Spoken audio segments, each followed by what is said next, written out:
এমনি সময় যাওয়ার পর। আচ্ছা দাদা, আপনার কাছে বড় বাচ্চাদের কোনো গেঞ্জি আছে? হবে, কেমন সাইজ লাগবে?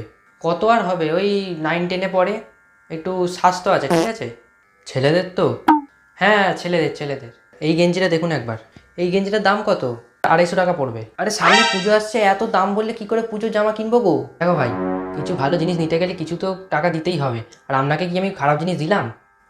ভালো জিনিস বলেই তো দিলাম, তাই তো আমি বললাম 250 টাকা দিন। ঠিক আছে, তাহলে এরকম দেখতে আর একটা দিন তো দেখি। সামনে পুজো আসছে, অফার থাকবে, ওই অফারে আসুন, কম করে দেবো। এই দোকানে পুজোর সময় গেলে দাদা, কিছুদিন আগে আপনার দোকানে এসেছিলাম, একটা গেঞ্জি কিনে নিয়ে গেছিলাম। গেঞ্জিটা খুব ভালো হয়েছিল। ওরকম গেঞ্জি দেখান তো। মনে নেই গো, কেমন গেঞ্জি দিয়েছিলাম। তাহলে দাদা কত হলো?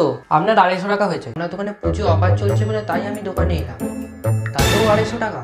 আপনার ঠিক মনে নেই, আগের বারে কমই নিয়েছিলাম আমি। এবারে 30% ডিসকাউন্ট করে আমি 250 টাকা বললাম।